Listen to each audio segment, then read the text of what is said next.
రాయలసీమలో 4,63,00,000 కోట్ల రూపాయలు పెట్టుబడులు వచ్చాయి. వీటి ద్వారా 4,11,00,000 మందికి ఉద్యోగాలు వస్తాయి. Google, RCR Mittal, green energy ప్రాజెక్టులు వచ్చాయి. వీటితో పాటు రిలయన్స్ డేటా సెంటర్, బీపీసీఎల్ ఇలాంటి ప్రాజెక్టులు కూడా వస్తున్నాయి. రాష్ట్రాన్ని 3 జోన్లుగా విభజించాం. విశాఖలో ఐటీ కంపెనీలు వస్తాయి, డేటా సెంటర్లు వస్తాయి. అమరావతి కేంద్రంగా క్వాంటమ్ వ్యాలీ విద్యా కేంద్రంగా తయారవుతుంది. రాయలసీమ గ్రీన్ ఎనర్జీ, పరిశ్రమలు, హార్టికల్చర్ హబ్కి ప్రాధాన్యత ఇస్తాం. PM Narendra Modi ji said that everything from ship to ship should be manufactured in our own country. He gave the nation the vision of a Atmanirbhar Bharat as our guiding mission. On this occasion, I call upon industrialists and entrepreneurs, design in Andhra Pradesh, make in Andhra Pradesh, lead from Andhra Pradesh. We will extend all the cooperation for you. New Andhra Pradesh is being built with 3 strengths: innovation, infrastructure, and industrialization. When India marches towards Viksit Bharat, AP will lead from the front. Swarnandhra 2047 సహకారంతో వికసిత్ భారత్ లక్ష్య సాధనలో AP కీలక పాత్ర పోషించాలనేది మనందరి సంకల్పం. ఈరోజు నేను ఒకటే మీ అందరికీ విజ్ఞప్తి చేస్తున్నాను. దేశానికి భద్రతే కాదు, ఆర్థిక భద్రత కూడా ముఖ్యం. ఇరాన్ అమెరికా యుద్ధం సెగ ప్రపంచమంతటా వ్యాపించింది. మనకు సంబంధం లేదు, మనపైన ప్రభావం ఉంది. యుద్ధ కారణంగా క్రూడ్ ఆయిల్ ధరలు పెరిగాయి. ఆయిల్, బంగారం దిగుమతులతో విదేశ మారక నిల్వలు తరిగిపోతున్నాయి. దీన్ని నివారించాలి. నేను ఒకటే మీ అందరికీ విజ్ఞప్తి చేస్తున్నాను. నా దేశం, నా బాధ్యత.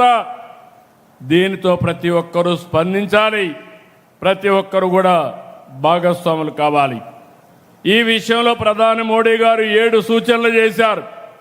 వర్క్ ఫ్రమ్ హోమ్ ఆచరించడం, బంగారు కొనుగోలు నిలిపేయడం, పబ్లిక్ ట్రాన్స్పోర్ట్ వినియోగించడం, వంట నూనెలు వాడకం తగ్గించడం, ప్రకృతి సేద్యానికి మళ్ళడం, స్వదేశీని ప్రోత్సహించడం, విదేశ ప్రయాణాలకు దూరంగా ఉండడం వంటి సూచనల్ని ప్రధానమంత్రి గారు ప్రతిపాదించారు. అనేక దేశాలు ఇప్పటికే పొదుపు చర్యలు చేపట్టాయి. అమెరికా, చైనా, ఫ్రాన్స్, దక్షిణ కొరియా, జర్మనీ, థాయిలాండ్, శ్రీలంక, ఇటలీతో సహా అనేక దేశాలు ఆయిల్, ఎనర్జీ 2 కూడా ఆదా చేసే కార్యక్రమాల కోసం అనేక నిర్ణయాలు చేశారు.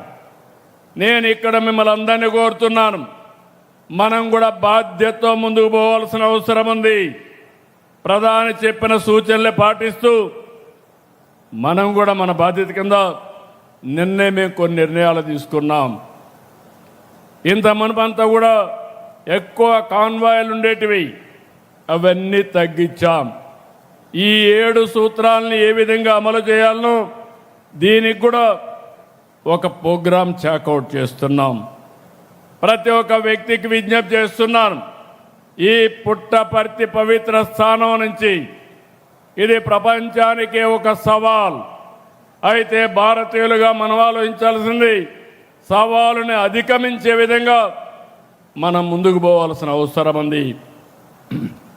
నేను ఎప్పుడూ ఒకే మాట చెప్పాను, every crisis there is an opportunity.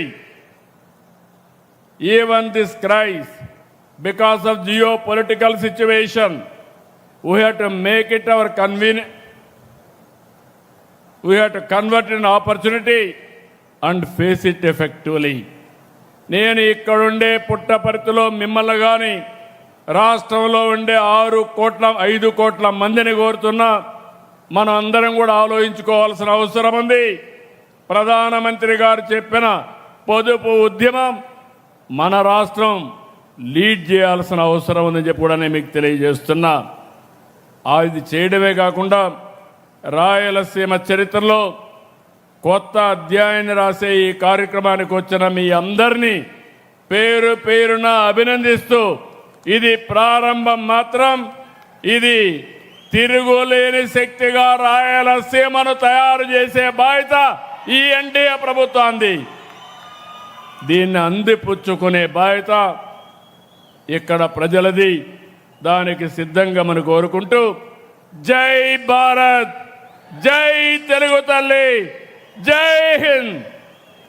గట్టిగా చెప్పండి, జై భారత్, జై భారత్, జై భారత్, జై తెలుగు తల్లి, జై తెలుగు